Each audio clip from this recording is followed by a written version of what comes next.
Alors dans cette vidéo, je vous propose 4 équations du type valeur absolue de A égale valeur absolue de B qu'on va résoudre en utilisant toujours la même propriété, hein, l'équivalence entre donc valeur absolue de A égale valeur absolue de B et A égale B ou A égale moins B. Donc ça va être très simple, il suffit vraiment d'utiliser la propriété.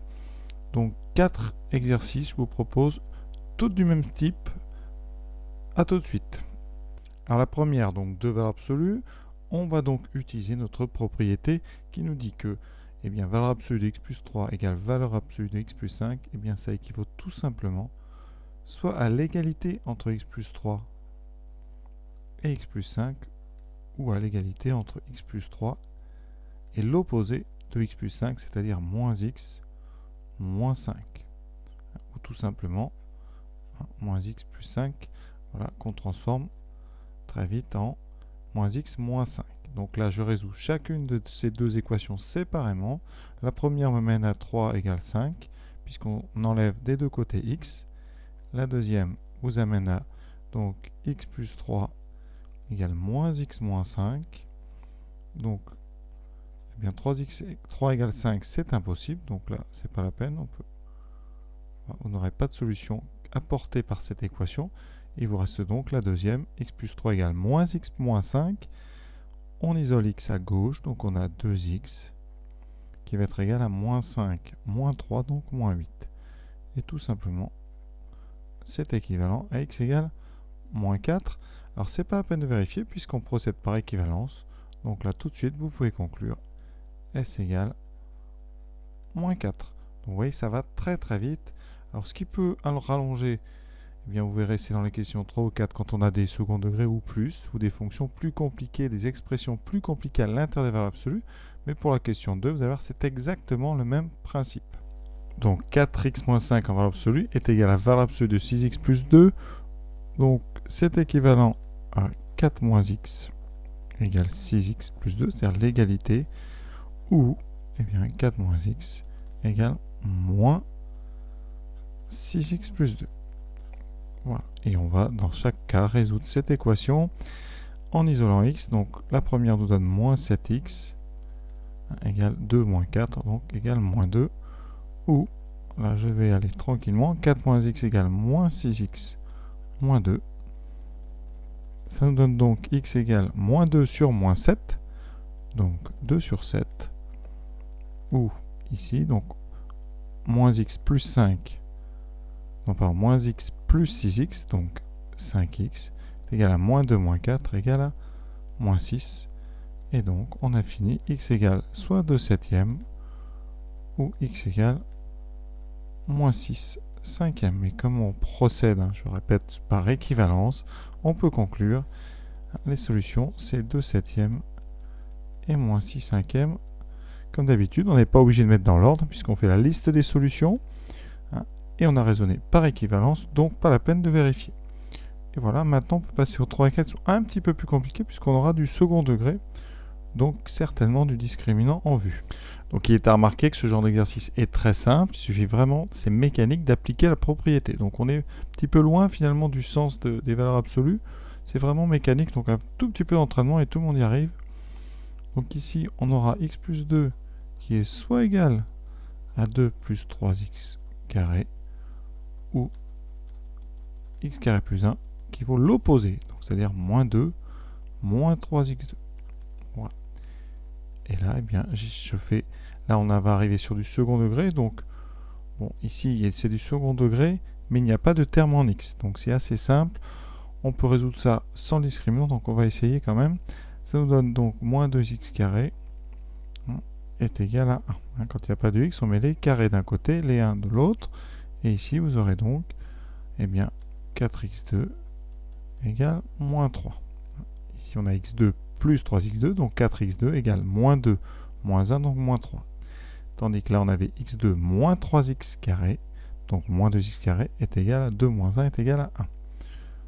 On obtient x carré qui vaut donc moins 1 demi, ou x carré qui est égal à moins 3 quarts. Voilà, et là, on s'aperçoit que les deux équations sur lesquelles on tombe n'ont pas de solution puisqu'un carré ne peut pas être strictement négatif. Donc dans les deux cas, c'est impossible.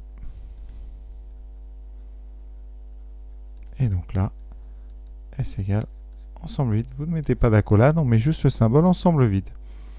Donc voilà. Quatrième. Voilà, donc toujours la même technique. Donc c'est équivalent à x carré plus 2x égale 3x2 plus 1 ou x carré plus 2x égale moins 3x2 moins 1.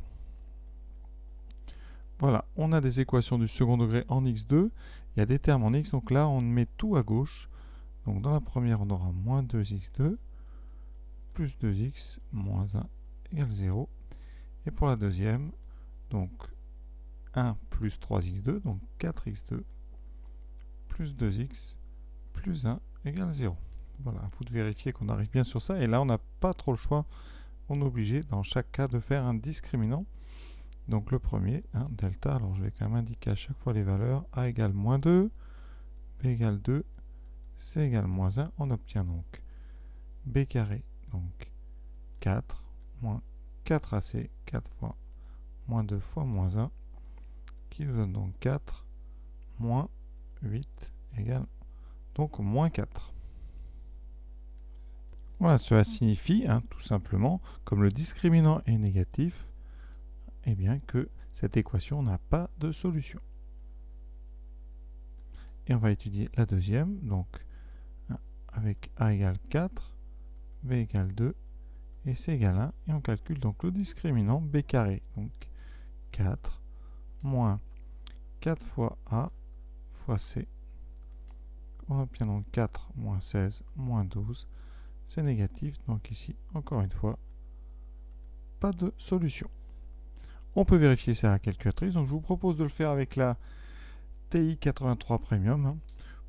Pour ceux qui ont une Casio, vous connaissez, c'est le menu équation, donc à vous de vérifier qu'il n'y a pas de solution. Donc avec cette calculatrice, vous allez dans le menu donc application, seconde apps, et vous allez ici dans pli, donc polynôme simulateur, donc c'est la touche numéro 8.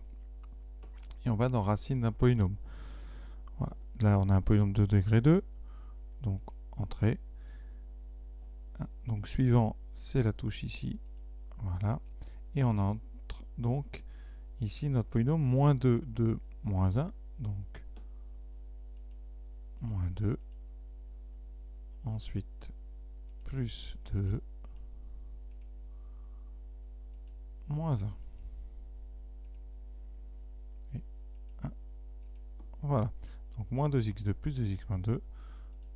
Et vous n'avez plus qu'à résoudre ici en appuyant là. Pas de racine réelle trouvée, donc il n'y a pas de solution. Pareil pour le deuxième, vous vérifiez simplement qu'il n'y a pas de solution. Et on peut, comme ça, bien conclure. Voilà, on peut aussi avec GeoGebra un petit peu se rendre compte de ce qui se passe. Donc je vais rentrer mes deux membres, le membre de gauche, donc valeur absolue, donc vous tapez abs de donc x carré plus 2x. Voilà la première fonction. Vous voyez bien la forme caractéristique. C'est une parabole qui a été ici un petit peu transformée. Vous avez eu un effet de symétrie sur la partie qui était sous l'axe. Donc ça c'est notre premier membre, le membre de gauche. Et ensuite on va taper abs donc de 3x carré plus 1. Voilà. Et vous voyez ici, on voit que la valeur absolue ici n'avait pas d'effet puisque 3x carré plus 1 est toujours strictement positif. Et ici, vous voyez bien que les deux courbes ne se coupaient pas, donc l'équation n'avait pas de solution. Donc voilà un petit peu, on conclut quand même. Pas de solution dans chacune des deux. Donc encore une fois ici, S égale ensemble vide. Donc voilà comment on résout ces équations. Bien, je vous souhaite une bonne fin de journée.